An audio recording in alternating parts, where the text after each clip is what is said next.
Hello. हाँ जी पवन जी नमस्कार। नमस्कार जी। पवन जी मैं प्रगट सिंह गल कर रहा, पंजाबी बोल लोगे? हाँ जी बोलिए। मैं प्रगट सिंह गल कर रहा मलोट तो। जी मैं यार पवन जी तेरिया वीडियो बहुत देखना, ਤੁਹਾਡੀਆਂ ਵੀਡੀਓ जिन्नियां तुसी लोड करते हो ना जी।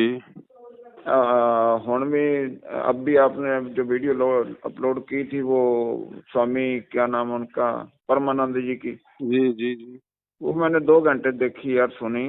जी देखिए मुझे, मैं कोई कट्टरवादी नहीं हूँ, ना मैं कोई आपसे कोई मतलब उस तरह से बात करने वाला हूँ। और रहता मैं पंजाब में हूँ, लेकिन रिश्तेदारियां हमारी सारी जितनी है सारी राजस्थान में ही है। अच्छा। श्री गंगानगर से लेकर जयपुर तक जाल बिछा हुआ है हमारा। मेरी ससुराल, बेटी की बहन, बुआ जी, सब रिश्तेदारियां भरी पड़ी हैं यहाँ पर। जी राजस्थान से बहुत गहरा ताल्लुक है। बस यार एक दो मेरे विचार है, मैं आपसे करना चाहता हूँ कि आप बात करते हैं ना, मेरे को भी अच्छा लगता है यार। मैं भी मतलब सारा दिन वाहिगुरु वाहिगुरु जपता रहता हूँ। जी देखो मैं गुरु ग्रंथ साहिब जी महाराज जो हैं उन्हीं के आगे जो मैं अरदास बेनती करता हूँ, जी और वही मेरे सब कुछ है। जी।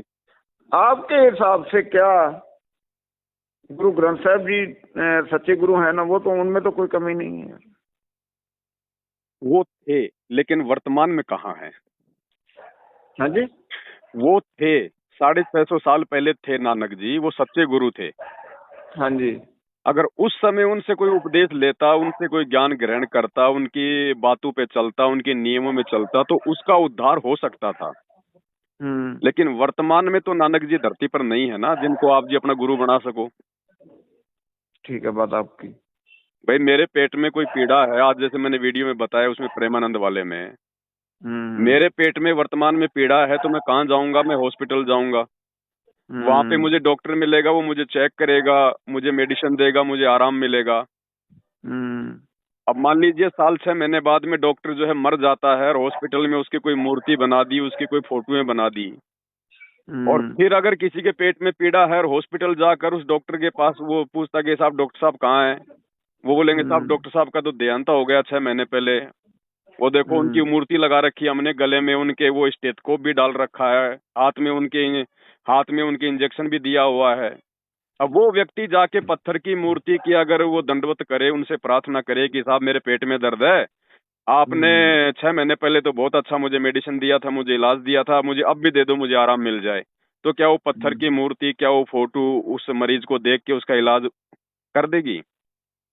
नहीं करेंगी। तो वर्तमान में चाहे चाहे आदरणीय नानक जी हो, चाहे श्री रामचंद्र हो, चाहे श्री कृष्ण हो, चाहे अन्य कोई संत महात्मा हो, चाहे 10 गुरुवान साहिब हो, वो वर्तमान में नहीं है। वर्तमान में केवल हम उनके जीवन से एक जो है मतलब की शिक्षा ले सकते हैं कि हमने उनके जैसे अच्छे कर्म करने चाहिए, लेकिन मोक्ष नहीं हो सकता खाली खाली उनकी बातों को याद करने से, वाहिगुरु नाम का जप करने से। अब वाहिगुरु नाम का जप जो है किसी भी शास्त्र में नहीं है। गुरु ग्रंथ साहिब में भी कहीं नहीं लिखा हुआ, और ना ही कभी नानक जी ने बताया कि भाई मेरे शरीर छोड़ने के बाद आप लोग वाहिगुरु करोगे तो आपकी मुक्ति हो जाएगी। लेकिन पवन जी ये तो लिखा है ना, जो हमारा मतलब जब हम अरदास करते हैं ना जी, तो उसमें ये लिखा हुआ है कि आज्ञा भई अकाल की तभी चलायो पंथ। जो 10वें गुरु साहिब गुरु गोविंद सिंह साहिब जी महाराज हैं, उनकी जो मुखारबिंद से जो शब्द निकले हैं वो ये हैं कि आज्ञा भई अकाल की। अकाल तो परमात्मा ही है, ये बात तो आप मानोगे। बिल्कुल। जो काल के अंदर नहीं है। बिल्कुल बिल्कुल। आज्ञा भई अकाल की तभी चलायो पंथ, जी। सब सिखों को हुक्म है गुरु मान्यो ग्रंथ। जी। गुरु ग्रंथ जी मान्यो प्रगट गुरा की देह। जी। जो प्रभ को मिल वोच है खोज शब्द महले। जाका हृदय शुद्ध है खोज शब्द महले। लेकिन जो गुरु गोविंद सिंह साहब, हम तो देखो कोई भी है जी, आज मैं भी इसी बात का मैंने पहले आपको कहा कि मैं आज से नहीं जी, जब ये आप ये हुआ था ना, बखेड़ा हुआ था आपका बरवाला में जी, तब भी मैं आपके बाबा जी के वो सुनता होता था। बच्चे बोल देते थे डैडी आप तुसी डैडी की सुनते रहने हो जी। मैं कहा बेटा ठीक है मेरा ध्यान इधर लगता है, मैं हर एक नहीं सुनता। मैं मुसलमानों का उनका भी सुनता हूँ, हिंदुओं का भी, जहाँ पे कुछ सीखने को मिलता जी। तो उन्होंने तो हमें यही उपदेश दिया है कि गुरु ग्रंथ मान्यो प्रगट गुरा की दे के जो श्री गुरु ग्रंथ साहब जी हैं, ये 10 गुरु साहबान की जो ज्योति है वो इसमें समाइए। जाका हृदय शुद्ध है खोज शब्द में लेके आपको गुरु ग्रंथ साहब के लड़ लगा दिए। आप इसमें से खोज करो, इसी में से आपको सब कुछ मिलेगा। बिल्कुल बात सत्य है। महापुरुषों ने जो वाणियां लिखी वो झूठ नहीं हो सकती हैं। भले भले हम अपनी छोटी बुद्धि के चलते उनको ना समझ पाए, वो बात अलग है। अब ठीक इसी प्रकार मैं आपको समझाऊं कि जैसे कोई भी रोग है, कोई भी तकलीफ है, उसकी जानकारी आपको कहाँ मिलेगी? कौन सी पुस्तक में लिखी हुई मिलेगी? भाई कोई डॉक्टर की पुस्तक होगी, कोई एमबीबीएस की पुस्तक होगी, उससे में सब रोगों का इलाज होता है ना। लेकिन वो निकाल के कौन देगा? अब मरीज मार्केट से एमबीबीएस की पुस्तक लेके 400-500 रुपए में और अपने घर पर लाकर अगर वो गोली दवाई बनाने लग जाए तो क्या कभी वो सक्सेस होगा? वो खुद ही अपना मार्केट से मतलब जैसे सर्जिकल इंस्ट्रूमेंट लाकर और खुद ही वो घर पर लाकर अपना ऑपरेशन करने लग जाए तो क्या उसका ऑपरेशन सफल होगा?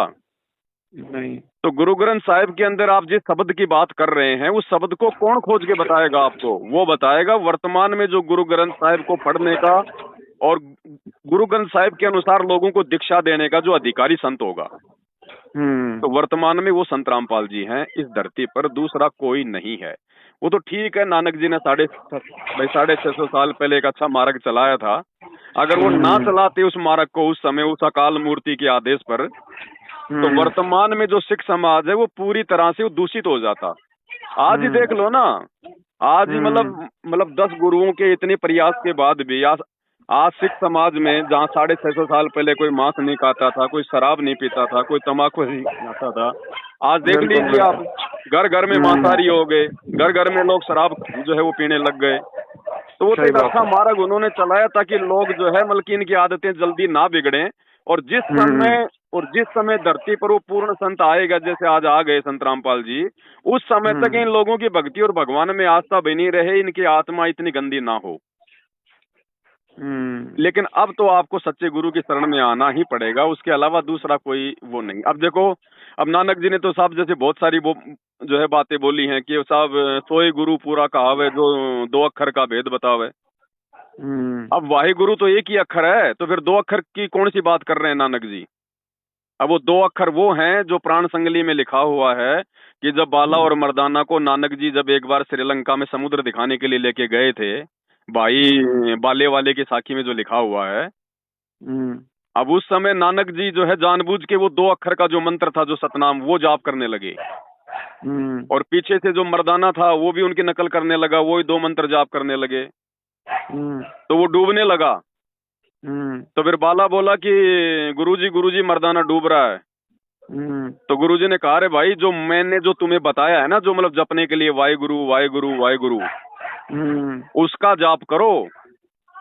ये मत देखो कि मतलब गुरु क्या कर रहा है, गुरु क्या बोल रहा है। तो उस समय क्या था ना कि वो जो 2 अक्षर का जो जाप था वो छुपा के रखना था, क्योंकि वो समय नहीं था आत्माओं को पार करने का। उस समय हम लोग अगर 2 अक्षर का मंत्र वो ले भी लेते, नानक जी अगर किसी को दे भी देते, तो भी लोग उस समय जो है पूर्ण मोक्ष प्राप्त नहीं कर सकते थे, वो सचखंड नहीं जा सकते थे। क्योंकि आत्मा उस समय भगवान और भक्ति को स्वीकार करती है जब ये शास्त्रों से सारे प्रमाण देख लेती है। और उस समय जो मतलब की शिक्षा नहीं थी, उस समय नानक जी उनको दिखा नहीं पाते ये सारी बातें और वो मान नहीं पाते। इसलिए नानक जी ने वर्तमान समय तक लोगों को भक्ति से जोड़े रखने के लिए और वो वाहे गुरु का जाप जो है उनको दिया था। वरना वाहे गुरु करने से थोड़ी मुक्ति होगी। अब मैं किसी मेडिकल की दुकान पे जाऊं और मैं बोलूं भाई साहब दवाई दे दो, दवाई दे दो, दवाई दे दो, अब मेडिकल वाला क्या बोलेगा, भाई साहब मेरे पास तो हजारों प्रकार की दवाई है, तुझे कौन सी दवाई चाहिए, दवाई का नाम बता। तो इसी प्रकार वाहे गुरु जो है ये खाली जो मतलब कि गुरु की ओर संकेत करता है, लेकिन गुरु का मंत्र क्या है वो तो वो गुरु ही बताएगा, वो संत ही बताएगा, जो आज वर्तमान में कोई नानक जी जैसा होगा। वर्तमान में देखो संत रामपाल जी आए हुए हैं और देखो मैं तो साहब अपने गुरु जी का डंका जो है मतलब कि बजाऊंगा लेकिन नहीं बजाना चाहिए आपको, लेकिन हर एक आदमी को हक है जहाँ भी। हाँ, देखो मैं आपसे किसी तरह की ईर्ष्या नहीं करता हूँ। मैंने पहले भी आपको एक्सप्लेन किया है भी, मैं तो खुद मतलब उस परमात्मा के रास्ते का चाहवान हूँ कि कभी कोई चलता फिरता कोई कोई मुकद्दर से ऐसा मिल जाए रंगा हुआ जो खुद को भी जोड़ दे यार। देखो आज वो रंगा हुआ धरती पर आ चुका है। अब आपको समझने के लिए आपने उनके सत्संग तो सुनने पड़ेंगे, दूसरा कोई माध्यम नहीं है। मैं आपको मुझे यही तो मुझे बता रहा हूँ। मुझे सुनने में भी आपत्ति नहीं है अपने पवन जी, मुझे सुनने में आपत्ति नहीं है। लेकिन यहाँ पर जो हमारे धर्म का जो फलसफा है वो ये है कि हमारे देखो सिख धर्म में बाल, मैं ये नहीं कहता कि जिसने बाल कटवा दिए वो परमात्मा को नहीं मिल सकता, नहीं, ये बात गलत है। कोई कहता बाल बढ़ा, कोई कहता बाल कटा, जोगी कहता तू नीला, मुल्ला कहता, वो गल नहीं, ये अलग अलग फंडा है। परमात्मा किसी का बंधा हुआ नहीं है, ये बाहरी बातें हैं, किसी का खरीदा हुआ वो नहीं है। लेकिन हमारे गुरु साहिब का जो आदेश है कि आपने केस नहीं कटवाने हैं, मैंने भी रखे हुए हैं, मतलब भी मैंने वो आपकी बातें सही हैं, लेकिन ये केस ना कटवाने का आदेश ये किसका था? नानक जी ने तो बाल आपके बढ़वाए नहीं कभी। नानक जी ने तो कभी कहा नहीं कि भाई आप सिख हो तो आपने ये मतलब दाढ़ी बढ़ानी पड़ेगी, आपने बाल बढ़ाने पड़ेंगे।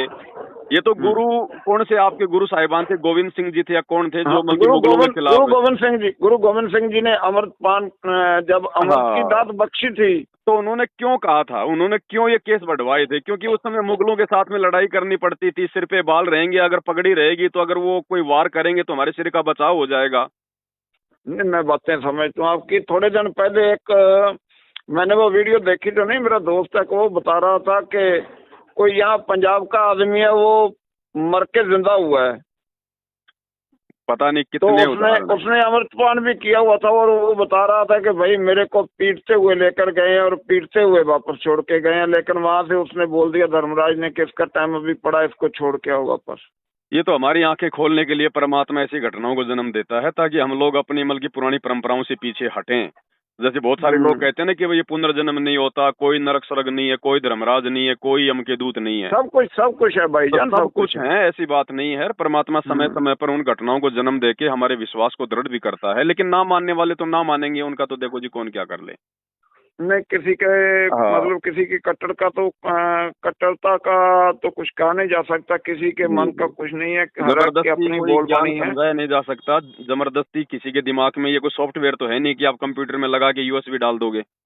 ये तो अपने जिसके पिछले भक्ति संस्कार मजबूत होंगे, जो अच्छी आत्मा होगी, जो परमात्मा की जो तड़प में होगी, उसको ये ज्ञान समझ में आएगा, उसको ये भगवान समझ में आएगा। बाकी देखो साहब ऐसा नहीं है, अगर भगवान धरती पर इंसानों को समझाने के लिए आएगा तो इंसान जैसा ही बन के आएगा। हम नानक जी को अपना मतलब सच्चा गुरु मानते हैं, वो थे भी भाई, इसमें कोई संशय नहीं है। अब नानक जी हम इंसानों को समझाने के लिए, अब बताओ उन्होंने कैसा रूप बनाया? आप और हमारी तरह तो बन के आए वो। हम श्री रामचंद्र जी को भगवान मानते हैं, विष्णु का अवतार मानते हैं, तो रामचंद्र जी कोई सींग थोड़ी लगा के आए थे, कोई पूंछ थोड़ी लगा के आए थे। अब भगवान आएगा तो इंसानों के लिए आएगा, जानवरों के नहीं आता, क्योंकि जानवर तो भोग योनि है। एक कर्म योनि तो केवल मानव योनि है। तो मानव योनि को समझाने के लिए भगवान भी मानव जैसा ही बन के आएगा। अब उस मानव योनि में आए हुए उस परमात्मा को अगर समझना है तो उनके प्रवचन सुनने पड़ेंगे, उनके विचार सुनने पड़ेंगे। और जो वो बता रहा है, जो वो कह रहा है, जो प्रमाण दे रहा है, वो अपने धर्मशास्त्रों में देख लो। अगर सब कुछ मिल रहा है तो फिर कोई संशय नहीं होना चाहिए, क्योंकि भक्ति का विधान तो हमारे ये धर्मशास्त्र है ना भाई। इतने मोटे मोटे ग्रंथ ये क्यों लिखे महापुरुषों ने? 18 पुराण, 4 वेद, गुरु ग्रंथ साहिब, बाइबल, कुरान शरीफ, तौरेत, जबूर, इंजिल, ये क्यों लिखी हैं? ये कोई मनोरंजन के लिए तो लिखे नहीं गए शास्त्र। नहीं, ये तो गुरु ग्रंथ साहिब जी महाराज में भी लिखा हुआ है कि वेद कुरान कहो मत झूठे, वेद कुरान कहो मत झूठे, कि ये जो वेद है, जो कुरान, इनको झूठा मत कहो। झूठा जो ना विचारे, जो इनके विचार नहीं करता, झूठा वो है। अब इनको पढ़ाने वाला, इन धर्मशास्त्रों की वास्तविक जानकारी निकाल कर देने वाला धरती पर आ चुका है। अब आप उनके प्रवचन सुनिए, आप उनसे प्रार्थना कीजिए। देखो हम इंसान हैं, हम कोई भगवान नहीं है, ना हम कोई अवतार हैं, ठीक है। हमने किसी भी चीज को समझने के लिए, जैसे आपको किसी नलके से पानी पीना तो आपको झुकना पड़ेगा। तो इसी प्रकार किसी भी साधु संत महात्मा के यदि आप जी प्रवचन सुनते हो तो आपने अपने मन ही मन में उनसे प्रार्थना करनी पड़ेगी कि हे सच्चे बादशाह, हे सच्चे परमात्मा, आप जिसको भी मानते हो वर्तमान में, उससे अरदास करो कि मेरे को ये बातें मतलब समझ में आए। मेरा ये मनुष्य जन्म जो है ये पल पल ये गुजरता जा रहा है, ये मुझे वापस नहीं मिलने वाला, केवल मुझे भक्ति के लिए मिलता है ये। आप उनसे प्रार्थना करो एक बार, समझ में क्यों नहीं आएगी? हमें परमात्मा ने मनुष्य जन्म दिया, विशेष हमारे को बुद्धि दी, और भगवान आज हमारे को समझाने के लिए तो आया है गुरु रूप में धरती पर, तो समझ में आएंगी यदि हम समझने का थोड़ा सा भी प्रयास करेंगे तो। देखिए, मैंने आपको बोला ना कि मैं बीच में छोड़ दिया था जी। जब ये बरवाड़ा कांड हुआ है, तब मैं लगभग हर रोज ही, वो उस वक्त में मेरे पास फोन नहीं था, मैं टीवी पे सुना करता था जी। संत रामपाल जी को मैं सुना करता था, और लगभग हर रोज ही साधना चैनल पे सुना करता था जी।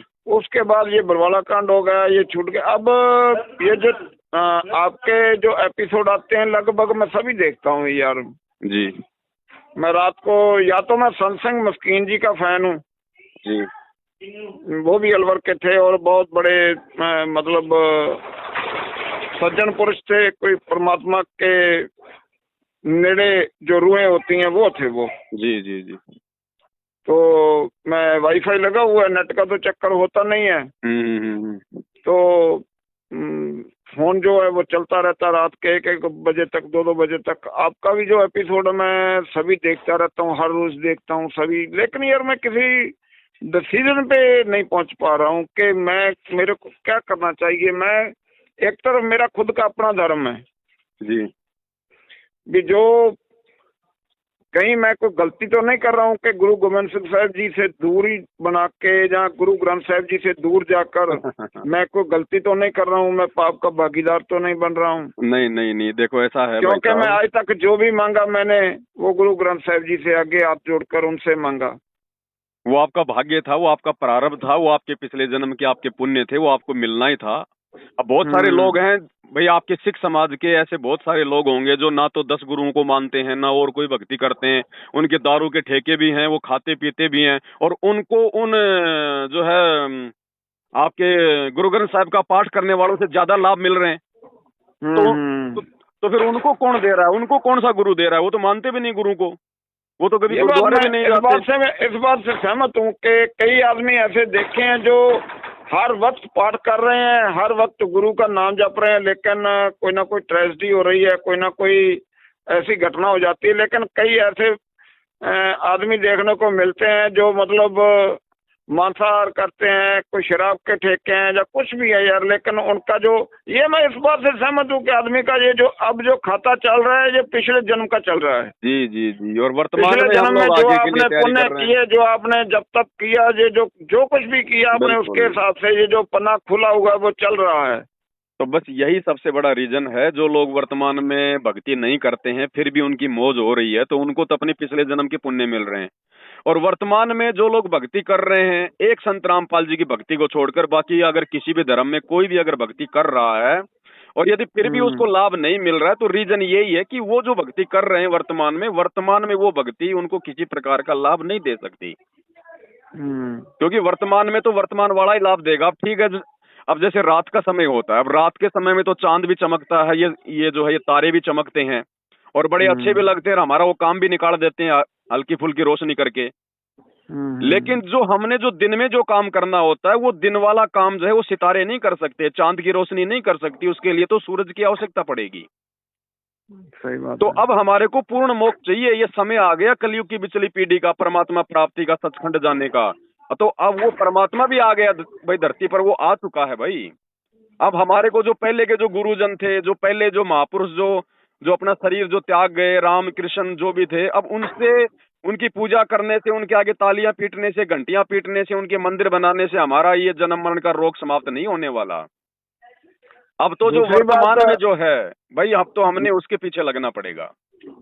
मैं आपसे मतलब इस बात को मतलब खंडित नहीं कर रहा हूँ, लेकिन जो गुरु ग्रंथ साहब जी महाराज में गुरु नानक साहब जी लेकर गए हैं, वो ले गए कि जो पूर्ण परमात्मा है वो अजूनी है, वो जूनी में मैं नहीं आता जी। तो दूसरी तरफ मतलब गुरु ग्रंथ साहब जी में ये भी लिखा हो कि गुरु परमेश्वर ना ही वेद, गुरु और परमेश्वर में कोई भेद नहीं है, कोई फर्क नहीं है। जो 10 गुरु साहिबान हुए उनमें और परमात्मा में कोई फर्क नहीं था। वो ठीक है, आपकी बातें सही हैं, वो वो मतलब फर्क ना होने का मतलब क्या होता है कि भाई जैसे गुरु आगे से आगे जिसको अधिकार दे देता है ना, तो उसमें पहले वाले में कोई अंतर नहीं होता, फिर हमने उनकी बातें मान के चलनी पड़ती हैं। लेकिन उस समय जब वो धरती पर होते हैं।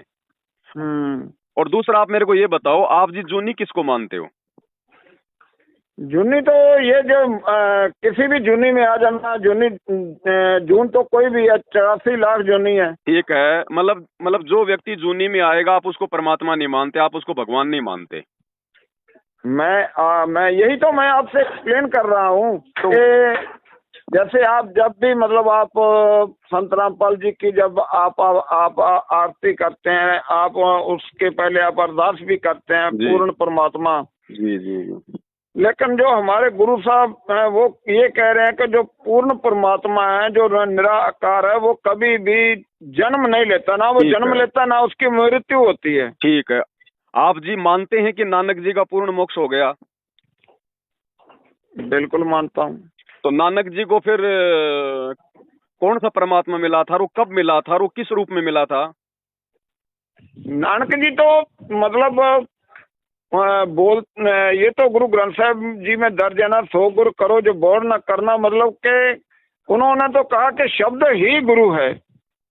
लेकिन शब्द उनको मिला कैसे, उनको दिया किसने? शब्द कोई उड़ के तो आए नहीं ऊपर से, अगर उड़ के आए तो फिर आज भी आना वो चाहिए। उन्होंने ये लिखा है कि काल ना मिलो, सेव ना मिलो, मिलो आए अचिंता। ये गुरु ग्रंथ साहब जी में दर्ज है कि मुझे कालना करके, मेहनत मशक्कत करके, जब तक बंदगी करके मुझे परमात्मा नहीं मिला। तो अगर परमात्मा किसी को जो पूर्ण अकाल पुरख दर्शन देते हैं, वो किसी भी, ना तो उनकी कोई कीमत है, कीमत पाए ना कहा जाए, ना तो उनकी कोई कीमत है, ना उनको कोई कीमत देकर, कीमत क्या दोगे आप? आपका शरीर भी परमात्मा ने पैदा किया है, उसमें जो सही है, जो जान है वो भी परमात्मा की है, हर एक चीज परमात्मा की पैदा की हुई है, तो आप उसको भेंट क्या करोगे?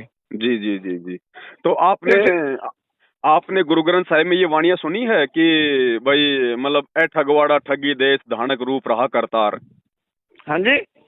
आपने नानक जी की गुरु ग्रंथ साहिब में ये वाणियां पढ़ी हैं, ए ठगवाड़ा ठगी देश धानक रूप रहा करतार? नहीं, ये मैं अभी तक पूर्ण गुरु ग्रंथ साहब जी का पाठ नहीं कर पाया हूँ, लेकिन जो जितना मैंने सुना है या जो मैं पढ़ पाया हूँ वो बात कर रहा हूँ आपसे। अब देखो, वो परमात्मा जो है वो जूनी में नहीं आता। इसका मतलब ये होता है कि वो परमात्मा किसी माँ के गर्भ से जन्म लेकर जूनी में नहीं आता। हाँ बाकी तो समर्थ है, वो कोई भी रूप धारण कर सकता है वो तो। हाँ, बिल्कुल ये बात सत्य मानता हूँ। ठीक है, तो आप लोगों को ये लग रहा है कि संत रामपाल जी जूनी में आए हैं, मतलब वो माता पिता के गर्भ से आए हैं। हाँ लेकिन हाँ। ये केवल हमारा उस समय तक हमारी आंखों का धोखा है, जब तक हम संत रामपाल जी के प्रवचन सुन के उनको पहचान नहीं लेते। अब जैसे सीता जी थी, अब सीता जी का जन्म कैसे हुआ था? कोई माता से हुआ था या फिर जमीन में मटके से हुआ था? जमीन के मटके से। तो क्या फिर वो परमात्मा हो गई? नहीं। तो फिर तो ये भी फिर आपने समझना पड़ेगा कि हर वो व्यक्ति जो माता से जन्म नहीं लेता वो भगवान भी नहीं होता। अब जैसे गोरखनाथ जी थे, उनका जन्म तो गोबर से हुआ था ना, या फिर कोई माता से हुआ था? तो क्या वो भगवान हो गए? रामचंद्र जी का जो छोटा बेटा था कुश, भाई उसको सीता ने जन्म दिया था, या फिर वो घास के तिनके से उसको महर्षि वाल्मीकि ने उसको पैदा किया था? उसको पैदा किया था। तो क्या वो भगवान हो गया फिर? क्योंकि जूनी में तो वो भी नहीं आया था। तो हमने इन चीजों को समझना पड़ेगा। जब वो अकाल मूर्त परमात्मा, इतनी बड़ी वो शक्ति, जब वो इस धरती पर आएगा, वर्तमान में मान लो अगर वो आएगा और अगर वो प्रकट हो जाता है एकदम से हजारों लोगों के सामने, तो एक बात बताओ, उसको भगवान कौन मानेगा, उसको परमात्मा कौन मानेगा? क्योंकि हमने तो बहुत सारे जादू देख रखे हैं आजकल। हम तो कह देंगे ये तो कोई जादूगर है, ये तो कोई चमत्कारी है, ये तो कोई सेवड़ा है, ये तो जंत्र मंत्र जानता है। भगवान के रूप में तो फिर भी हम उसको स्वीकार नहीं करेंगे। इसलिए वो परमात्मा इस संसार में आने से पहले वो एक लीला करता है। ठीक है, वो खेल खेलता है वो परमात्मा। वो सतगुरु जो चावे सो कर ही भरम पड़ो मत कोई। अब इस चीज को देखो, हमने फिर उनके ज्ञान से समझना पड़ेगा, दूसरा तरीका नहीं है। क्योंकि ना तो अब संत रामपाल जी को किसी ने पैदा होते देखा। भाई अगर कोई दाई थी, उनकी माता जी थी, वो तो सब मर चुकी हैं। तो अगर मैं आपके सामने ये बात लेके बैठ जाऊं कि संत रामपाल जी को पैदा होते हुए किसने देखा, तो कोई प्रमाण नहीं आपके पास में कि आप साबित कर सको। मेरे पास तो नहीं है कि नहीं? तो हमने इन चीजों को देखो, जो संतों का जो होता है ना, संतों के विचार सुनने से ही संत हमारे को समझ में आएंगे। और संतों की लीला बड़ी अपरंपार होती है। अब नानक जी थे, अब नानक जी ने अपने जीवन काल में क्या क्या चमत्कार किए साहब, आपको पता है? हजारों चमत्कार किए उन्होंने, हजारों चमत्कार। जबकि नानक जी का जो जो मतलब कि जन्म था वो तो श्री कालूराम मेहता जी से हुआ था। बिल्कुल बिल्कुल। हैं? उनका परिवार था, उनके भी माता पिता थे। फिर भाई आज हमने उनको परमात्मा के तुल्य क्यों मान लिया? क्योंकि हमने उनको उनके विचारों से माना। भाई संत ने हमें ज्ञान दे दिया, हमारे को जीना सिखा दिया, हमारे को भक्ति का मार्ग बता दिया, हमें वो शब्द दे दिया जिस शब्द से वो परमात्मा मिलता है। तो फिर हमने इन चीजों को नहीं देखना कि उसने जन्म लिया है या वो प्रकट हुआ है या फिर वो आसमान से वो टपका है। भाई हमें तो हमारे मतलब की चीज मिल गई ना। हम बच्चे को स्कूल में भेजते हैं, अब बच्चे को टीचर पढ़ाता है, क्या हमने कभी ये जानने का प्रयास किया कि जो जो टीचर हमारे बच्चे को पढ़ाता है वो कभी वो घर पे शराब भी पीता होगा, मांस भी खाता होगा, अपनी औरत के साथ में झगड़ा भी करता होगा? क्या हमने कभी सोचने का कभी ये मतलब हमने कभी मतलब जोखिम किया हमने? बिल्कुल। भाई वो बच्चे को सही तरीके से पढ़ा रहा है, बच्चे को सिलेबस के अनुसार ज्ञान दे रहा है, बस हमारा काम खत्म। तो हमने देखो शास्त्रों से पहचान करनी पड़ेगी, संत के प्रवचन सुनने पड़ेंगे, और शास्त्रों से जब हम देख लेंगे कि भाई संत का ज्ञान पूरा है, यही भक्ति मार्ग है, इसके अलावा और कोई चीज नहीं है, तो फिर हमने ये अगरम मगरम छोड़ के, क्योंकि संतों की लीला बड़ी अपरंपार होती है, आम जीव के बस की बात नहीं है कि वो उसको समझ जाएगा। बाकी इस मन पापी को तो देखो रोकना पड़ेगा, ये तो आगे से आगे मन में सवाल पैदा करता जाएगा। ये तो स्पीड इसकी बिजली से भी तेज है जी। हाँ, तो फिर अब इन चीजों पे अंकुश लगाने के लिए, मन के ऊपर अंकुश लगाने के लिए सतगुरु धरती पर प्रकट होता है, अपना ज्ञान देता है। अब अगर संत रामपाल जी या फिर नानक जी को ले लीजिए आप। नानक जी जिस समय आए थे, क्या उनको किसी ने कोई मतलब कोई महात्मा माना था क्या, कोई संत माना था क्या? नानक जी के दोनों लड़के जयचंद और श्रीचंद आजीवन उनको अपना गुरु नहीं मान पाए, उनको परमात्मा नहीं मान पाए, नहीं मान पाए। हमेशा उनकी प्रॉपर्टी के लिए उनकी नजर रही हमेशा, इसलिए नानक जी ने किसी दूसरे को अपना मतलब उत्तराधिकारी बनाया। तो ये देखो साहब, घर का जोगी जोगना बाहर का जोगी सिद्ध, बहुत सारी बातें हैं। दीपक तले हमेशा अंधेरा रहता है, ठीक है। और अगर नानक जी उस समय अगर ये कह देते कि मैं अल्लाह हूं, मैं खुदा हूं, मैं परमात्मा हूं, तो क्या कोई भी सिख समाज उस समय उनसे दीक्षा लेता? क्या सब ये कहते कि देखो अहंकार में बोल रहा है, कहता मैं भगवान हूं, हमारे जैसा जीव है, दाढ़ी मूंछ है, सर पे पगड़ी बांध रखी है, कालू राम मेहता जी के घर पे जन्म हुआ है और कह रहा है कि मैं परमात्मा हूं, मैं भगवान हूं। तो संतों को अपने आप को छुपाना पड़ता है, किसी और को भगवान बताना पड़ता है, ताकि लोग उसके ज्ञान को सुने, अन्यथा लोग उसके ज्ञान को सुनेंगे नहीं। तो इसी प्रकार जो संत रामपाल जी हैं, जो कबीर जी को परमात्मा बता रहे हैं, तो ठीक है भाई, वो परमात्मा तो कबीर ही है। कबीर जी को मैं अपने गुरु तुल्य, क्योंकि कबीर साहब जी की वाणी जो है गुरु ग्रंथ साहब जी में दर्ज है, और कबीर साहब बहुत ऊंची उडारी के भक्त हैं। अब वो भगत क्या, के मुताबिक जो गुरु ग्रंथ साहब जी में दर्ज है उनके आधार से बात कर रहा हूँ। नहीं, बिल्कुल आपकी बात सत्य है। जितनी वाणियां आपके गुरु ग्रंथ साहिब में 10 गुरु साहिबानों की हैं, उनके बराबर अकेले कबीर जी की हैं। ठीक है। अब वो कबीर जी तो ठीक है, आप उनको भगत बोल सकते हैं, लेकिन वो तो भगत भी खुद ही थे, वो तो परमात्मा भी स्वयं ही थे, वो तो लीला करते हैं हम भक्तों को समझाने के लिए, है ना। तो अब देखो ना, अब थोड़ा विचार तो हमें करना पड़ेगा। अब देखो, ये मनुष्य शरीर दिया है, परमात्मा ने बुद्धि दी है। अब देखो समय भी ज्यादा नहीं गंवाना चाहिए हमने इसी खोजबीन में कि कौन है परमात्मा, कहाँ है परमात्मा। अब हमने निष्कर्ष तो जो है निकाल लेना चाहिए, क्योंकि समय अब आ चुका है। अब भी अगर हम लोग अगरम अगरम में रहेंगे, अगरम अगरम में रहेंगे, और अगर समय अपना बर्बाद कर देंगे, तो फिर ये तो जो वर्तमान में जो आया हुआ है परमात्मा, जो सतगुरु रूप में आया हुआ है, जो संत रामपाल जी, ये भी अपने हाथ से निकल जाएगा। और जाने के बाद फिर दुनिया इनके मंदिर बनाएगी, जैसे आज नानक जी के गुरुद्वारे बने हुए हैं।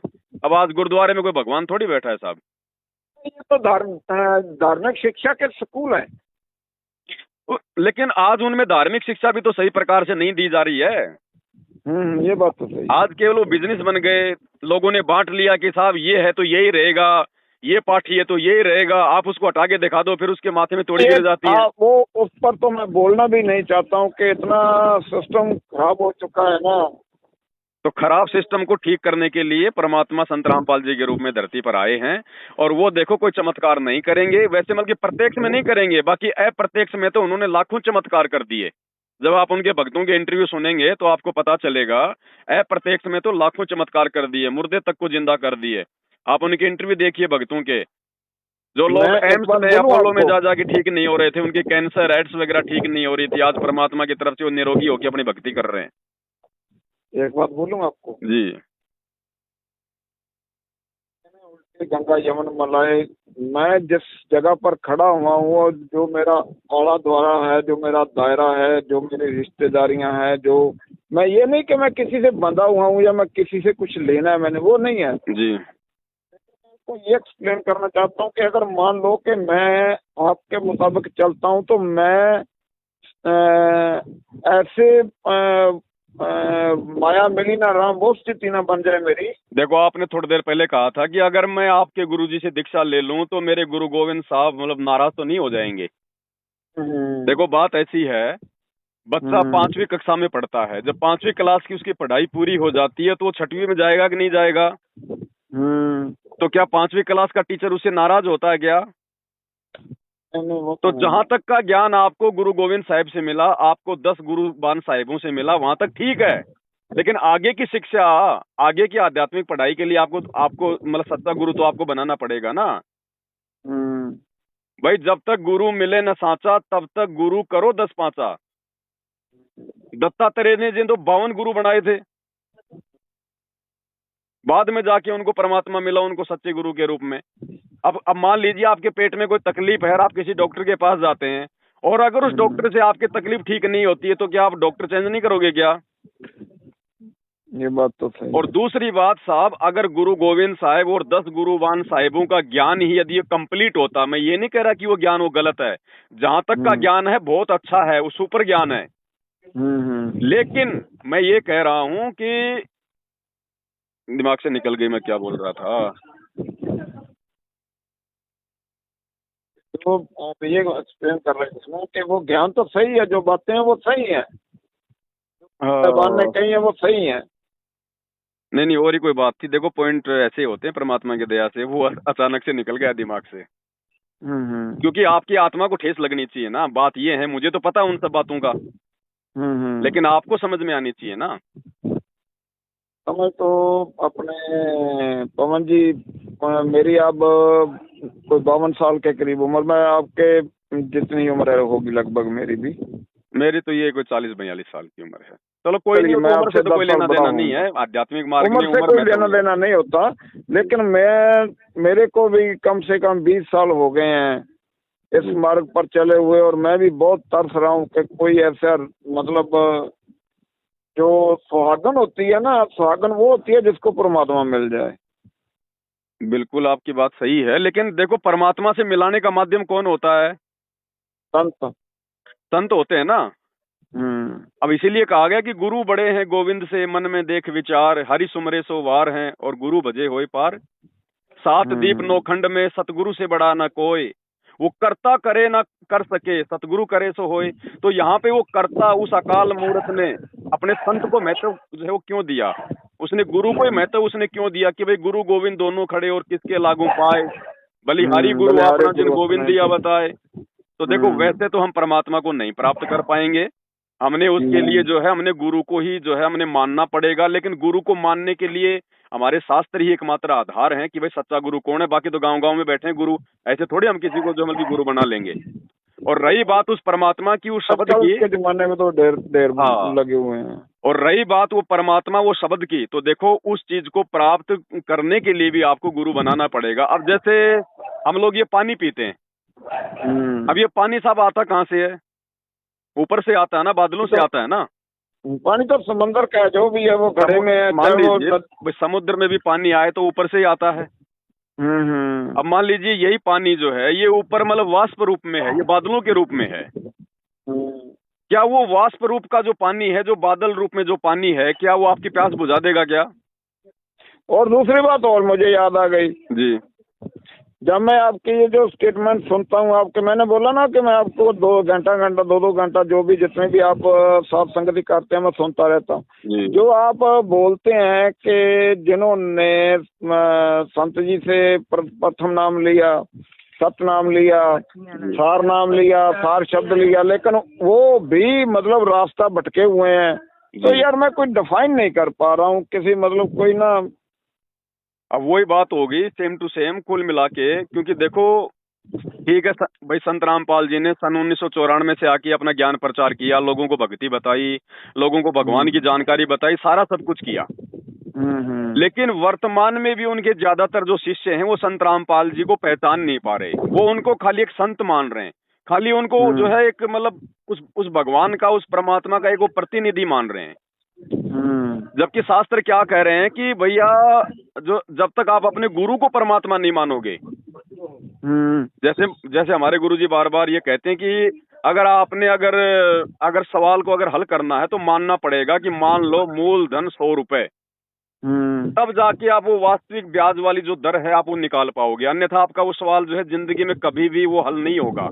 तो ठीक इसी प्रकार आपने मानना पड़ेगा कि मान लो अपने गुरुजी भगवान, अपने गुरुजी परमात्मा, अब ये तो खुद है ही परमात्मा, लेकिन फिर भी अपने आप को छुपाते हुए अपने आप को भगवान मनवाने के लिए प्रत्यक्ष रूप में इनको इस प्रकार से सत्संगों में बोलना पड़ता है। तो जो सतलोक आश्रमों से जो जुड़ी हुई जो संगत है वो आज भी संत रामपाल जी को परमात्मा नहीं मान पा रही है, उनको भगवान का दर्जा नहीं दे पा रही है, खाली उनको एक अपना गुरु मानती है।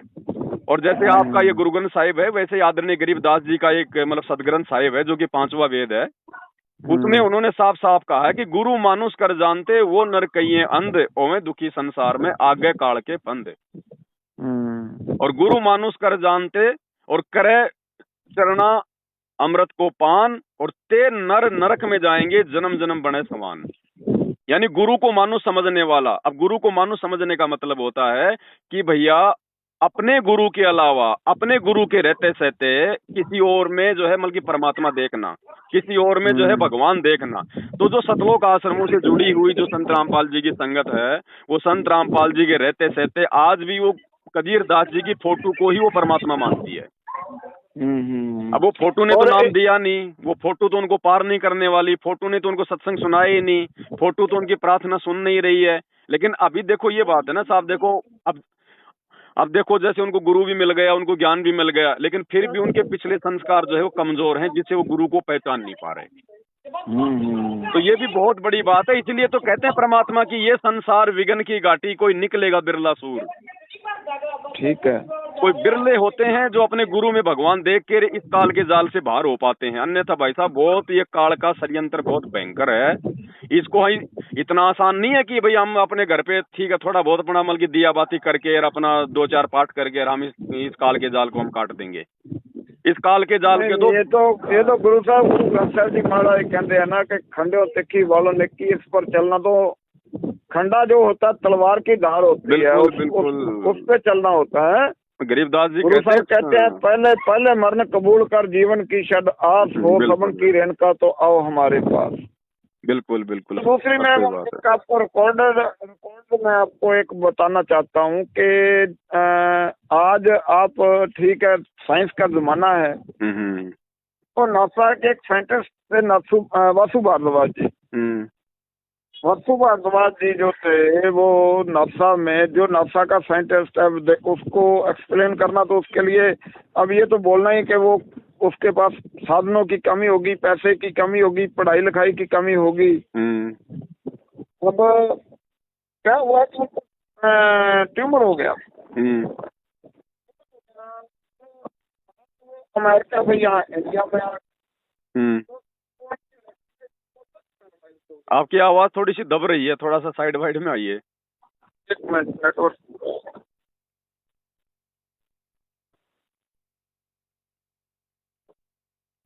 पैरालाइज हो गया लेफ्ट साइड पे भारद्वाज। तो जो डॉक्टर्स थे उन्होंने अमेरिका के, जो इंडिया के जो सुपीरियर डॉक्टर थे जी, उन्होंने बोल दिया आपके पास कितना टाइम रह गया, ये जो आपका कान है ये कभी काम नहीं करेगा। जब आदमी हर तरफ से निराश हो जाता है ना, तो कहीं से कहीं न कहीं से परमात्मा एक आस की किरण जगाता है। जी जी जी जी। उनकी जो घरवाली थी वो सिंधी थी, और जो सिंधी हमारा उनका गुरु ग्रंथ साहिब जी पे विश्वास है। जी जी। उनकी घरवाली ने बोला कि सभी जगह धक्के खा लिया, वैसा करते हैं कि अमृतसर साहब में श्री दरबार साहब चलते हैं। जी। ये मैं आपको सच्ची घटना बता रहा हूँ, अपने तरफ से कुछ नहीं बोल रहा। ना ना, ऐसे तो बहुत सारी घटनाएं हैं, हम तो मानते हैं इन चीजों को। हाँ जी, वो दरबार साहब में आ गए जी आपको शॉर्ट करता हूँ। वहाँ पर उनको वैसे तो वहाँ पर मतलब नंबर नहीं आता, लेकिन मस्कीन साहब के कहने पर उनको वहाँ पर अखंड पाठ साहब जो था वो प्रारंभ कर दिया गुरु ग्रंथ साहब जी महाराज का। जी जी जी। बाकी भारद्वाज जी पास में लेट गए, वो पाठ चल रहा है, वो सुन रहे हैं। बिल्कुल बिल्कुल हकीकत है। उनकी बेटी साथ में थी, क्या कैमरे भी उनके पास थे। इसमें तो कोई गलत नहीं है, इसमें कोई दो हाँ राय जी। नहीं है। अब जैसे नानक जी ने ये पाठ शुरू करवाए, ये गुरु ग्रंथ साहिब के, ये क्यों शुरू हुए थे? ये इसलिए शुरू हुए थे कि खाली पाठ पाठ करने से जीव का मोक्ष नहीं हो पाएगा, लेकिन उसको थोड़े बहुत सांसारिक लाभ उसको मिलते रहेंगे ताकि भक्ति से उसकी आस्था बनी रहे। अब जैसे कोई भयंकर एक्सीडेंट वाला व्यक्ति है और वो हॉस्पिटल में पहुंच गया, अब डॉक्टर हॉस्पिटल में है नहीं, तो वहां पे उसको कौन मिलेगा? वो कंपाउंडर मिलेगा। अब कंपाउंडर उसका इलाज नहीं कर सकता, ऑपरेशन नहीं कर सकता, क्योंकि वो डॉक्टर नहीं है। तो कंपाउंडर डॉक्टर के आने तक उस मरीज को बचाने के लिए क्या करेगा? उसको जो मतलब कि ग्लूकोज चढ़ाएगा ताकि ये जीवित, हाँ, ताकि ये जीवित रहे। तो ठीक इसी प्रकार संत रामपाल जी के धरती पर आने से पहले तक ये जो गुरु ग्रंथ साहिब के जो ये पाठ हो रहे हैं, ये केवल हम आत्माओं को भक्ति पर लगाए रखने के लिए, ताकि थोड़ा बहुत लाभ हमें होता रहे। तो ऐसा कुछ नहीं है, महापुरुषों की वाणियों से लाभ भी होते हैं, जैसे उस वैज्ञानिक को हुआ, उसमें कोई दो राय नहीं है। अब ऐसे तो कोई मंदिर में जाता है साहब, वहां भी लोगों को लाभ हो ही रहे हैं, वरना फिर मंदिर ही बंद हो जाते। अब वो पत्थर की मूर्ति थोड़े लाभ दे रही है, वो मंदिर में थोड़े जाने से लाभ हो रहा है। उसकी आस्था है, उसकी श्रद्धा है कि नहीं? बाकी देखो, अगर पूर्ण मोक्ष चाहिए, अगर पूर्ण लाभ चाहिए, उसके लिए तो संत रामपाल जी की शरण में वर्तमान में आना ही पड़ेगा, क्योंकि धरती पर इनके अलावा वर्तमान में किसी भी ग्रंथ का कोई पाठ करने का अधिकारी नहीं है। और देखो, अगर वैसे अगर लोग अगर ज्ञान से मान जाएंगे तो बहुत अच्छी बात है, वरना समय कितना विनाशक आ रहा आपको पता है साहब। ये कोरोना आया था, अब कोरोना के समय में बताओ कौन सा मतलब कोई नानक जी बचाने आए थे, या कोई ब्रह्मा विष्णु महेश बचाने आए थे, या और कोई ईसा मसीह बचाने आया था, या कोई अल्लाह बचाने आया था क्या? क्यों नहीं आ रहे भाई? वो भाई कोरोना से तो सिख भी मरे हैं, मुसलमान भी मरे हैं, हिंदू भी मरे हैं। क्यों नहीं आए वो भगवान उतर के? अगर वास्तव में अगर उनमें कोई पावर है, कोई शक्ति है उनमें उनमें अपनी लेवल की पावर भी है, उनमें शक्ति भी है। लेकिन जैसे मैंने आपको बताया ना कि जब सूर्य उदय हो जाता है तो चांद सितारों की रोशनी फीकी पड़ जाती है। तो परमात्मा धरती पर संत रामपाल जी के रूप में आ चुके हैं, इसलिए उन 33 करोड़ देवी देवता, ब्रह्मा विष्णु महेश, 10 गुरुबान साहेब, अल्लाह मौला ईसा मसीह जो भी है, उन सबकी जो शक्ति है वो ढीली पड़ चुकी है। अब वो काम नहीं करेगी, चाहकर भी वो काम नहीं करेगी, और थोड़े बहुत दिनों में बिल्कुल डिस्फ्यूज हो जाएंगे। और 2028 ये युग परिवर्तन का समय है। आज जो लोग जो मंदिर, मस्जिद, चर्च और जो गुरुद्वारे में जा रहे हैं, आप देख लेना साहब, वो दुर्गतियां शुरू हो जाएंगी, लोगों की वो दुर्गतियां शुरू हो जाएंगी, कोई किसी को नहीं बचा पाएगा। और अंत में संत रामपाल जी एकमात्र जोमल के माध्यम बनेंगे सबके लिए। ठीक है। क्योंकि देखो, जब तक इंसान के घुटने काम कर रहे हैं ना साहब, वो हार नहीं मानता, ये उसकी फितरत होती है। तो जब तक तो भाई, जब तक आदमी को 2 टाइम का जो खाना ठीक ठाक मिल रहा है, पहनने को कपड़े मिल रहे हैं, अच्छी खासी नौकरी है, बढ़िया उसके पास गाड़ी है, बढ़िया उसके पास में बंगला है, अब उसको भक्ति भगवान अच्छा नहीं लगता है। बाकी फॉर्मेलिटी के लिए तो वो कन्याकुमारी चला जाएगा, वो तिरुपति चला जाएगा, लेकिन वास्तव में उसके अंदर जगह नहीं है परमात्मा की, क्योंकि अभी उसको वो दुख नहीं हो रहा, उसकी आत्मा में वो तड़प नहीं है। तो आत्मा में तड़प बनेगी, ये दुख आएंगे आने वाले समय में। और जिस समय ये इंसान देखेगा कि भाई ना तो तेरा वो तिरुपति काम आ रहा, ना तेरा हनुमान जी काम आ रहा, ना तेरे ब्रह्मा विष्णु महेश काम आ रहे, ना ये मंदिर, मस्जिद, चर्च और गुरुद्वारे कोई काम आ रहे, उस समय ये इंसान के पास में वो कहते हैं ना कि मरता क्या नहीं करता, फिर संत रामपाल जी के अलावा दूसरा कोई ऑप्शन दिखाई नहीं देगा। तो वो तो लास्ट की स्टेज है, उस समय तो लोगों ने आना ही आना है। लेकिन समझदार वो है जो पहले आ जाए, ताकि वो आदमी को बुरा समय ना देखना पड़े। मैं बोल रहा हूँ ना कि मैं किसी भी तरह का कोई कट्टर आदमी नहीं हूँ, मेरे में कट्टरता तो है ही नहीं है। लेकिन मेरे ये भी है कि जैसे सारी नदियां उत्तर से दक्षिण को बहती है ना, तो मान लो अगर मैं आपके कहे मुताबिक, आपके कहे मुताबिक नहीं, मैं तो ढूंढ रहा हूँ कि कहीं पर यार मेरे को ऐसा मिले। लेकिन अगर मैं ऐसे रास्ते पर भी चलता हूँ तो भैया दक्षिण से उत्तर की तरफ बहना पड़ेगा, क्योंकि जिस कम्युनिटी से मैं बिलोंग करता हूँ, जो मेरे रिलेटिव हैं, जो मेरा सारा कुछ है, वो उसको मैं मतलब अब कैसे एक्सप्लेन कर सकता हूँ मैं समझ गया आपकी बातें। देखो, ये लोक लाज, मर्यादा, ये परंपरा, रीति रिवाज, शर्मा शर्मी हर कम्युनिटी के अंदर है। आदमी आदमी इतनी जल्दी इन चीजों को छोड़ नहीं पाता है, क्योंकि ये काल प्रेरणा होती है, काल ने हमारे को जकड़ रखा है। लेकिन जो भक्ति मार्ग होता है ना साहब, भक्ति मार्ग को ज्ञान से समझ के उससे जुड़ा जाता है। और ये भेड़ चाल का मार्ग नहीं है कि मैंने ज्यादा वीडियो बना दी है, मैंने आपको ज्यादा प्रार्थना कर दी तो आप मतलब संत रामपाल जी से आप जुड़ जाओगे। जब तक आप अपने अंदर से अपनी आत्मा को जागृत करके, ज्ञान से अपनी चेतना को जागृत करके इस मार्ग को समझ कर नहीं जुड़ोगे ना, तब तक आपको कोई भी आपको भ्रमित कर देगा और आपके अंदर वो सेटिस्फेक्शन वो नहीं रहेगी। बोला ना कि मेरे रिश्तेदारियां, मेरे ससुराल हैं वो कर्णपुर के साथ हैं, 15 में है। मेरी बेटी के ससुराल है वो कर्णपुर के साथ 2 FF में वो गांव के सरपंच हैं और मौजूदा डायरेक्टर हैं।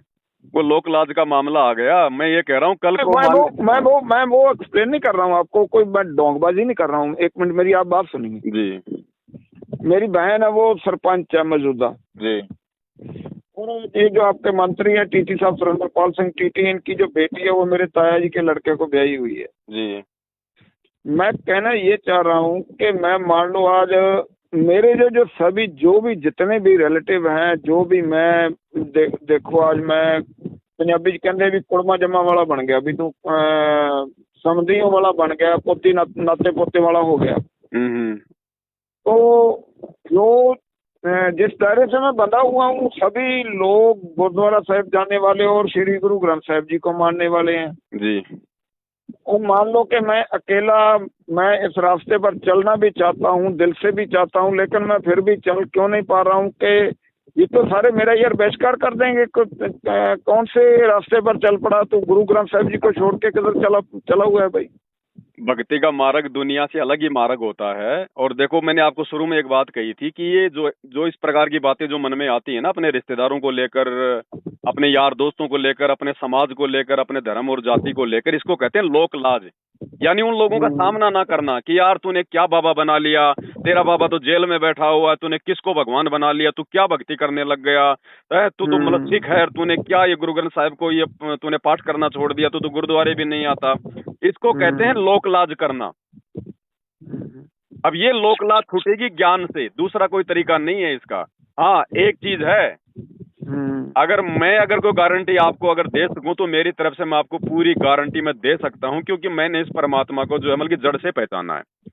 और मेरी जो स्थिति थी, मैं आपको क्या बताऊं अब आपको, मेरा समय ऐसा था संत रामपाल जी से नाम दीक्षा लेने से पहले, ये जो शहर में जो ये सुलभ शौचालय होते हैं ना, जो बाथरूम वगैरह होते हैं जहाँ पे पब्लिक मतलब की यूरिन करती है, टॉयलेट करती है, पब्लिक टॉयलेट, मैं वहां पे सोया करता था। मेरी स्थिति ये थी, मैं मतलब रेंट के मकान लेने की भी मेरी औकात नहीं थी, मैं वहां सोया करता था। ठीक है, लेकिन मैं ये चीजें आपको बता रहा हूँ केवल आपके विश्वास के लिए, ये नहीं कि साहब ये है वो है। देखो, खाली भगवान की पहचान ये नहीं होती कि भगवान आपको सुख दे दे तो वो भगवान हो गया। सुख तो आपको छोटे मोटे साधु संत महात्मा भी दे देंगे, कोई बड़ी बात नहीं है, क्योंकि अपनी भक्ति से कोई भी आदमी दूसरे को लाभ दे सकता है। जैसे मान लीजिए मेरी जेब में 100 रुपए हैं, तो मैं लोगों को बांट सकता हूँ, मैं किसी को 5 रुपए तो किसी को मैं 10 रुपए, तो किसी को 50 रुपए। लेकिन वो 5-10 रुपए से उनका काम नहीं चलेगा, उनकी जिंदगी भर का वो मतलब जो है इंतजाम नहीं हो गया। वो तो एक मतलब हाँ, वो तो एक मतलब टेम्परेरी काम है, ठीक है, उनका मतलब आज का काम निकल गया, ठीक। तो लेकिन वो सुख भी जो परमानेंट जो सुख होता है, जो इस लोक में जो आदमी को जो चाहिए, जिन चीजों की आवश्यकता है, वो भी इस परमात्मा की भक्ति से ही मिलेगा, दूसरा ऑप्शन नहीं है। तो वो समय था मेरा, मैं जो है मतलब पब्लिक टॉयलेट में सोया करता था। सन 2013 में मैंने नाम लिया। 8 साल तक मेरे को वो संघर्ष करना पड़ा कि मेरी जो स्थिति थी ना, वो टॉयलेट वाली तो नहीं थी, लेकिन टॉयलेट वाली से थोड़ी सी ऊपर हो गई। और वो स्थिति मेरे को क्यों सहन करनी पड़ी, वो अब ये नाम और ज्ञान देने के बाद में ऐसा नहीं कि डायरेक्ट आपको प्रधानमंत्री बना देगा परमात्मा। नहीं, वो बात भगत, अगर आप किसी सच्ची भक्ति से जुड़ रहे हो, आप किसी सच्चे संत से जुड़ रहे हो, तो वहां पे आपको एक समय बाद लाभ मिलेगा। आपको शुरुआत में लाभ नहीं मिलेगा, शुरुआत में लाभ दे दिया तो आप उस ज्ञान को नहीं समझ पाओगे, आप जी डगमग हो जाओगे, आप जी भूल जाओगे परमात्मा के गुणों को। तो परमात्मा उसको धीरे धीरे उसको तपाता है, जैसे लोहे को गर्म करके फिर चोट मारते हैं, फिर गर्म करके फिर उसको ऊपर वो चोट मारते हैं।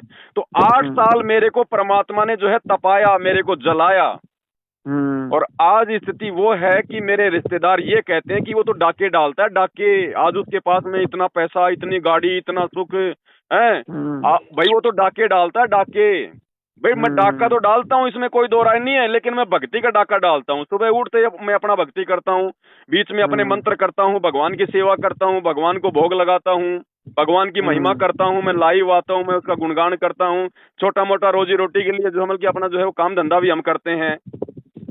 तो हम लोग डाके तो डाल रहे हैं, लेकिन हम ये परमात्मा के डाके डाल रहे हैं, हम ये भक्ति का डाका डाल रहे हैं। और ये भक्ति का डाका आने वाले समय में हर किसी को डालना आदमी बन जाए यार, उसके बड़े भाग होते हैं, है ना।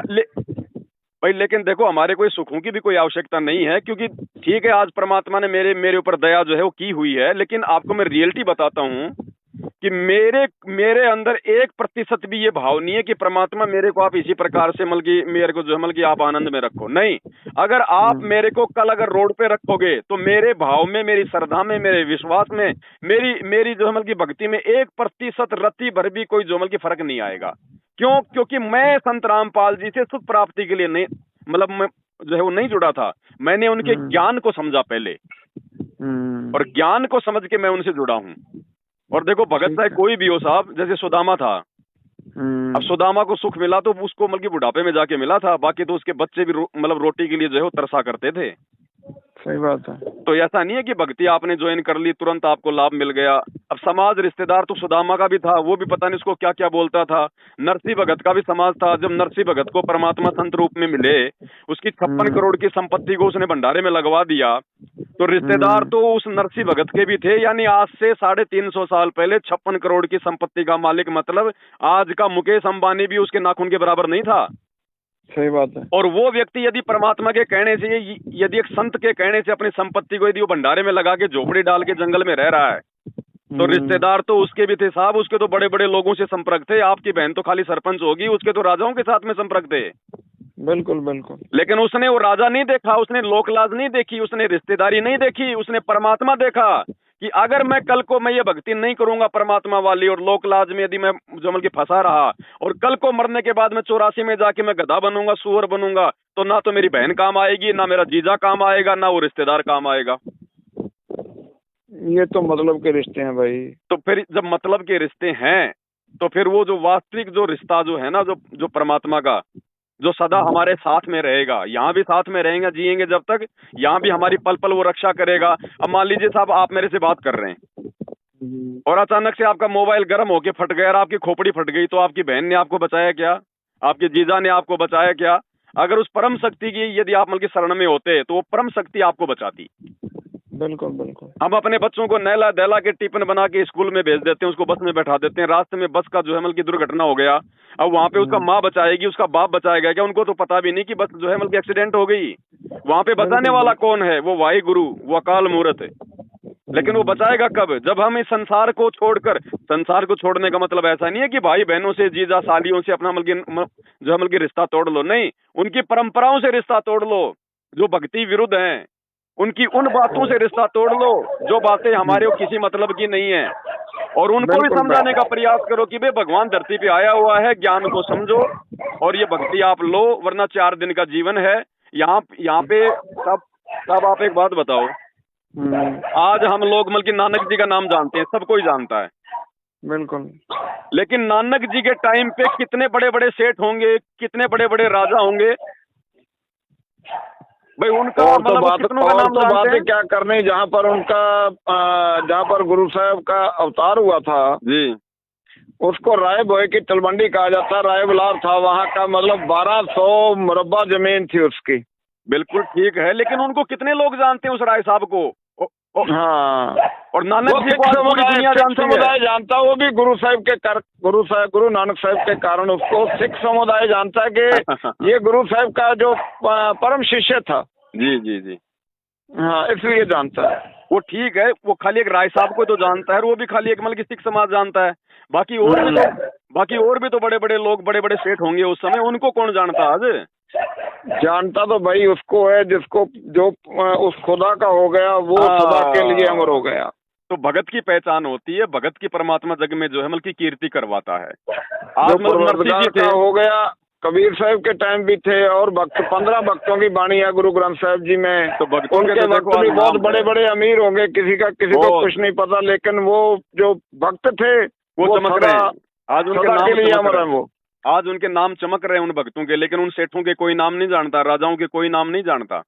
बिल्कुल बिल्कुल बिल्कुल। तो देखो भक्ति से कीर्ति होती है, और हमने कोई कीर्ति की कोई चाहत नहीं होनी चाहिए। हमने तो यहाँ से अपना मोक्ष करवाना, अपना पीछा छुड़वाना है। नहीं यार, मुझे किसी मतलब पॉलिटिशियन की, किसी ओहदे की, किसी चीज की भूख नहीं है यार। 1% भी, राई मात्र भी नहीं है कि मैं किसी ओहदेदारी में हूँ, या मेरा कोई रिश्तेदार किसी मतलब कोई सरपंच है, या मेरा कोई नहीं नेगेटिव यार, नथिंग एट ऑल यार। मतलब ये मेरे को नहीं प्रभावित करता। मेरे को तो जो चीज अट्रैक्ट करती है वो सिर्फ और सिर्फ परमात्मा और उसका नाम, जो 24 घंटे मैं ये कहता हूँ कि मेरे रोम रोम में बस जाए। ये पिछले संस्कार होते हैं, ये भावना, ये विचार, ये सबके नहीं हो पाते हैं। आप परमात्मा की अच्छी आत्मा हो, इसके लिए आपके अंदर ये पिछले संस्कार जो है मतलब दबाव डाल रहे हैं आपके अंदर, जो इस तरह के आपके विचार हैं। वरना आज आदमी एक सरपंच के पद के लिए भगवान को ठोकर मारने को तैयार हो जाता है। अरे नहीं, मैं कहता हूँ एक तरफ प्रधानमंत्री, मैं तो कौन हूँ, मैं तो यार नखेद हूँ, मैं तो सबसे बुरा हूँ, नचीज निकम्मा हूँ। सारी बातें सही हैं, मैं ये कह रहा हूँ अभी आप अपनी जो भाई आपने जो करना है, जो भी आप अपनी पूजा पाठ कर रहे हैं आप वो करते रहो, लेकिन साथ में संत रामपाल जी के सत्संग दिन में 1 घंटा 2 घंटा जरूर सुनो। और जिस दिन समझ में आ जाए कि भाई अब मैं इनके सारे नियम वगैरह मैं फॉलो जो है वो कर लूंगा, उस दिन आप उनसे दीक्षा ले लो।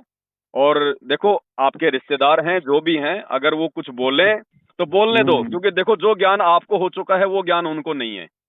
तो वो तो बोलेंगे, लेकिन हमने उनकी बातों का बुरा नहीं मानना है, क्योंकि जगत का और भगत का हमेशा जो मतलब 36 का आंकड़ा रहा है। अब एक शराब पीने वाले आदमी का और एक सज्जन पुरुष का कभी मतलब की विचार मेल खा सकते हैं क्या? नहीं खाते भाई। तो ये संसार जो परमात्मा से अपरिचित है, उसके विचार और एक भगत के विचारों में रात दिन का अंतर होता है। और ना जाने साहब हमारे कितने रिश्तेदार हमारे ना, हम शहर के साथ रहते हैं, मलोट शहर है मेरा जी। जब आप हबोर से बठिंडा को जाओगे ना तो रास्ते में मलोट मंडी आती है। जी। तो मलोट शहर के बिल्कुल 3 किलोमीटर साथ में हमारा जो है ना, रोड पे डाणिया है हमारा। ज्यादा गांव में वो वहाँ की लोकेलिटी और है। वहाँ मलोट में आया हूँ एक बार। मलोट में एक बार हमारा मतलब साथ संगति थी, मैं आया था मलोट में 2017 में। कोई बात नहीं, आप जब भी आओ यार, मोस्ट वेलकम पवन जी, जब भी आप आओ यार। ये मेरा नंबर है, प्रगट सिंह मेरा नाम है, आप जब भी आओ मोस्ट वेलकम यार मेरे भाई। मैं सेव कर लूंगा। परमात्मा कभी कोई सेवा देंगे उस तरफ तो मैं जरूर आपसे संपर्क करूंगा। हाँ, कोई मोस्ट वेलकम यार, दोनों आपको। कोई बात नहीं यार।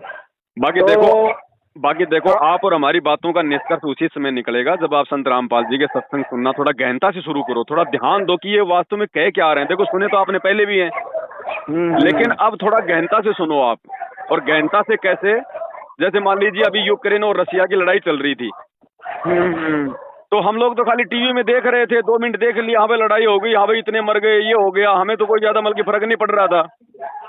लेकिन जिस व्यक्ति का बेटा रशिया में डॉक्टरी की पढ़ाई अगर वो कोई कर रहा हो, और जब वो व्यक्ति न्यूज चैनल देखेगा तो उसके अंदर वो भय पैदा होगा, डर पैदा होगा कि यार मेरा बेटा रशिया में रहता है तो कौन से एरिया में जो है यूक्रेन में मतलब बम गिरे हैं, कहाँ से क्या हुआ है।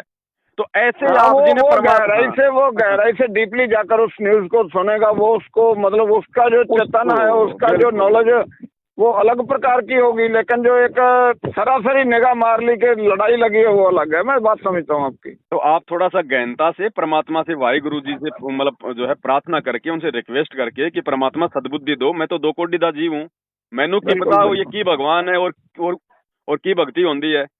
बिल्कुल। तो वो आपको सद्बुद्धि देंगे परमात्मा, ऐसी बात नहीं है। भगत जी समय आ गया, परमात्मा धरती पर है। इस समय तो मालिक ने पूरी दुनिया को जगाना है, आने वाले समय में तो पूरी दुनिया जागेगी। लेकिन उनके विशेष प्यारे वो होंगे जो उनके समय रहते जो है जाग जाएंगे। और देखो ये ना देखो कि संत रामपाल जी जेल में क्यों गए, जेल में क्यों हैं, संतों के बहुत सारे रीजन होते हैं।